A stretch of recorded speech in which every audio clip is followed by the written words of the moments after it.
Yo, how's it going, guys? Making a video for my current setup. It's probably like the last iteration of my build for Rehan 2 for the season. So as you'll notice, I swapped over to Berserking Blade.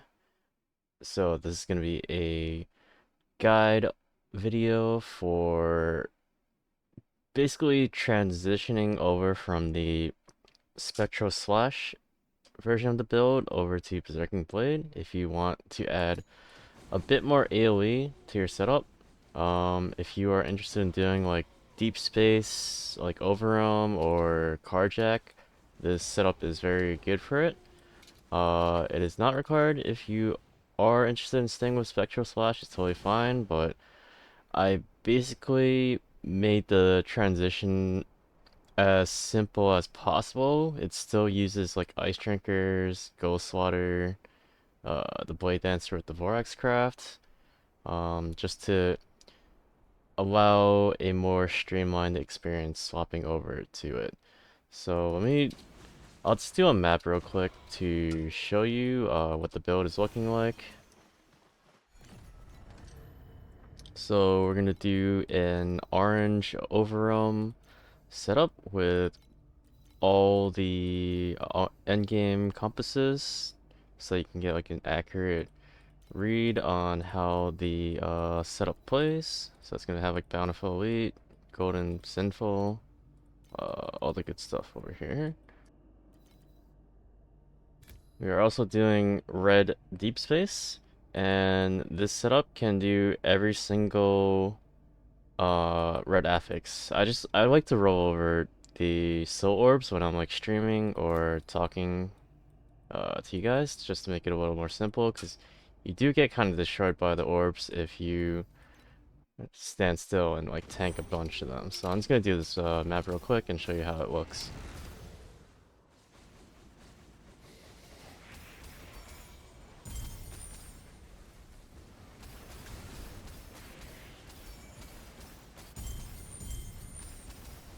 Now this current iteration does use Eternity, because I cannot afford the Pantheon build I want. The cheapest one that's listed is like 100k, so this is like the more affordable option. You definitely can build around Pantheon build if you have the money for it, but I simply do not.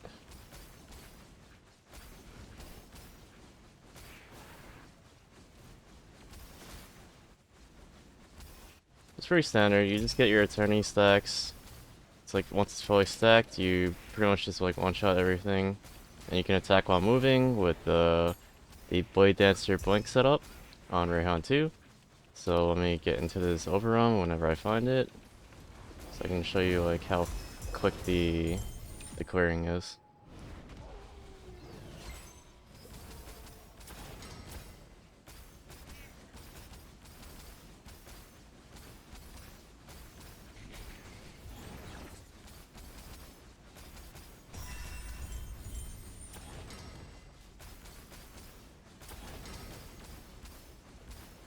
This also is one of the more annoying maps to do, but with the Rehan 2 setup, it's not too bad to full clear it.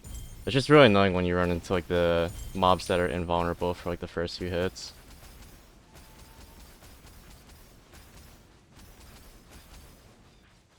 But as you can see, like it's pretty much a screen wide clear that you can do while moving at the same time.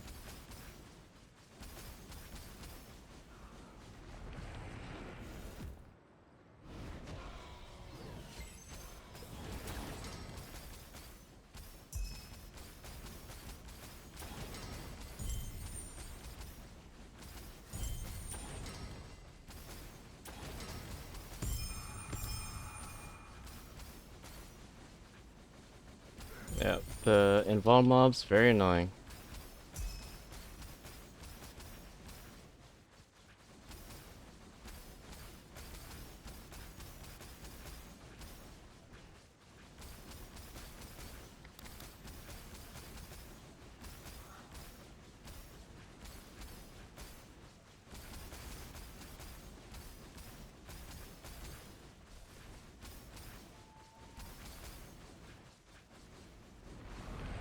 And we have a rainbow fluorescent, so I might as well go to the third floor, see how it goes.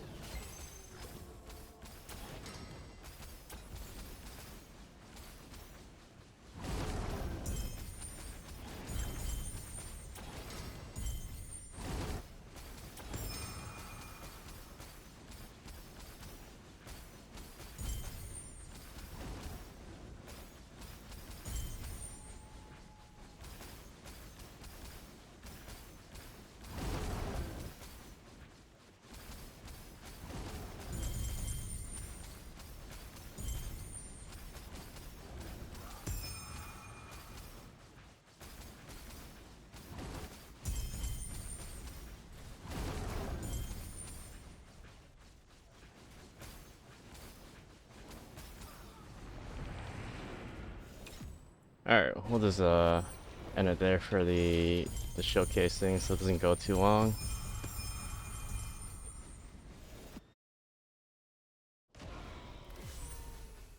And as far as DPS goes, I think once you get your Eternity stuff stacked up, it's like a couple hundred T. I don't know the exact numbers, but I was able to get to 3856 on Ordrak, as well as doing Divine Ascent all the way to the 60th floor. The build is very tanky.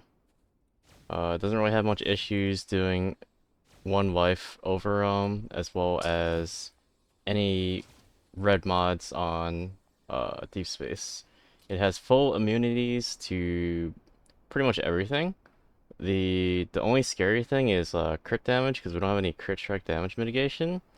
But as long as you are freezing the mobs and you're just like keeping your distance, it's not really that scary. It also has a pretty decent max res, I would say. So let me just talk about the important thing before swapping over to Berserking Blade. Um, so important things to note are the damage of Berserking Blade is a lot worse than Spectral Slash. The main reason why you swap to Berserking Blade is for the AoE. So keep that in mind. You are going to lose damage when you swap over. Um, but let me just go over the main setup. So the supports, obviously, you run the two Snow Canvas supports over here, and you can swap to using the sweep, which gives you more AoE if you're doing like profound and you have like your like way over damage.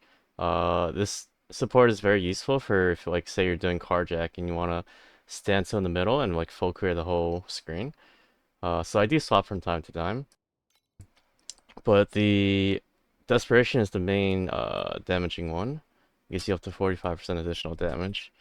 And also the everything else like the War Cries, the Ice Bond, auras are all pretty similar.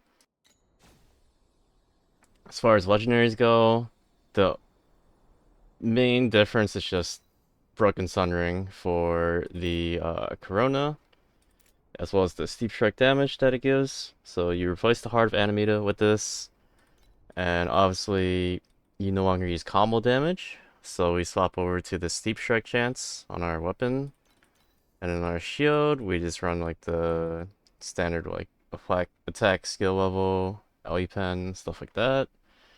Um, Big difference as well is the ring I upgraded over to a trauma additional physical ring.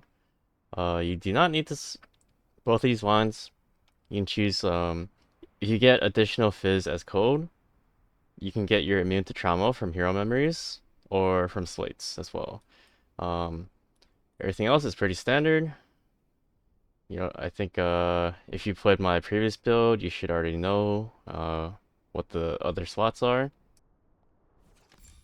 So moving on, prisms, very important because we are aiming for 200% steep strike due to using the banishment slate, which I'll talk about next. But when you search for an orange prism, right, the area effect, there's three important ones we want to search for. 4x3 is the most ideal, so that you can get your fifth legendary medium talent from this talent. But you can use 2x4 and 3x4 as well, which would end up targeting this talent instead. So you would spend a couple more points to get this talent over here, and this talent's not bad because you have a Broken Sun Ring, which counts the enemies as in proximity. So you would just adjust your talent tree to keep that in mind. So the three areas that you are looking for is 4x3, 2x4, and 3x4. And moving on to our slates, you'll notice we moved over from the Judgment to Banishment Steep Strike. So the way this works is that every additional Steep Strike past 100% gives you a 1% chance to trigger an additional attack, and this additional attack does 70% additional damage and has 70% additional skill area, which has very nice synergy with Berserking Blade because Berserking Blade scales off of skill area. So in order to achieve 200% Steep Strike, we run the Prism that I talked about, as well as getting 12% Steep Strike on a bottom line of Starlight and copying it with Prairie as well as Moth. And also we run the support skill Raging Slash, which gives us 49% Steep Strike chance. And then we get a bit more from our talents and stuff. So we end up with let's see here, 201% Steep Strike chance. Now it's not required to get 200%, but the closer you are, the more consistent your damage will be. Also, I do want to point out for this slate, it is pretty cheap for a timid on hit. It's like around 1,000 FE. And it is level 1 timid, but level 1 timid still 20% additional damage, so it's pretty solid fixed affix. As far as the bottom lines, you can sort of just settle with whatever you land on at first, because it's pretty expensive to craft this. But ideally, +1 all skill levels is like the best one, because as you'll notice, it gets copied by Prairie and Moths, because it doesn't have the max active divinity 1 line on it. So you can take advantage of copying this multiple times. Makes it very strong. As well as other stuff like crit damage, +1 max res. You just settle for whatever you get. It's not too important to min-max this. Everything else is pretty standard. Speaking of Kismets, this 200% banishment, Steep Strike chance, has very good synergy with Sunslash, which gives you skill area and additional Steep Strike damage for every 6% Steep Strike chance. So, because we're stacking up to 200% Steep Strike chance, we're getting pretty much double the value of this that is normally like budgeted towards. So it's a very good Kismet. I would say this is the most important one to get, and then afterwards you can get Guillotine to get your Steep Strike closer to 200%, and then afterwards you can get like Mammoth for Resurrection Warcry. It saves up a skill slot, but everything is kind of similar, so like setup. Like you can run the Numb effect if you're trying to do Divine Ascent 35 as well. And speaking of the immunities, so I get Trauma for my ring, and then from my hero memories, I get Ignite and Wilt to cover all the dots. And then for my shield, gives me the crowd control for the rest. So if you're looking to do Divine Ascent 35, pretty important to get your immunity set up for that kind of stuff. And then speaking of the rest of the hero memories, once you get to endgame, extremely cheap and huge damage gain is getting an artificial moon. It doesn't really matter what slot you get because you're going to get the cheapest +2 hero trait that you can grab. It does not matter what the main stat line is because it does get reduced by 60%, so it's not really that big of a deal. I went with minion damage, but you can basically price check by the cheapest ultimate +2. So you can see there's some for listed for 3k. And what happens is your additional damage on your main trait goes from like 20% to 44% additional damage. And you also gain this additional line at level 5. So you get 40% double damage chance on top of this 24% extra additional damage. And you are only spending like 3k for the +2, and then for the revival, it's like maybe another like 3 to 5k. So you're paying under 10k to pretty much double your damage. It's a pretty huge deal. I think that about covers everything I wanted to talk about. Oh, also ice drinkers. If you do not have max frostbite on your Vortex craft, you can get a corroded extreme coldness for 20% or 20 max frostbite rating. What I did instead was I got a +1 with a random base affix corrode, and I sort of just got +2 active skill level re-rolling for myself. If you go over to this NPC, you go to hot streak, you have a option of um, basically re-rolling this constantly to try and get the line you want, and you have a very small chance of bricking, so this is what I opted to do. There's some very good lines you can hit, like you can get 70% extra damage, which is very nice, max res, elemental resistance as well, because the Ellie res is kind of hard to cap out. Immune to elemental ailments and +2 skill levels. So it's a 4% almost chance to hit this one, but not required. You can sell for any of the other ones. I'd say it's a very cheap to buy one of these like random corroded ice drinkers and go for this line. Otherwise, you would have to spend like around 20k FE to get like a +3 or what +2 or whatever main skill, and like extreme coldness corrode as well for around the same exact damage gain. But I think that's everything I wanted to talk about with the build. Also, you can swap over to Lone Walkers whenever you're doing like hard content like Divine Ascent or Ordrak. Just make sure to swap your Cruelty Aura over as well. And you can pick up a Pantheon if you want to replace Eternity with it. It does end up being better, in my opinion, if you get the right lines for it. Um, but I think that's about it. If you guys have any questions about the build, feel free to drop a question in the comments or in my Discord. I'm usually streaming as well. Happy to answer any questions. I hope you guys enjoy the build, and stay tuned for my next build setups, I guess. Thanks again for watching and supporting. Alright, peace out.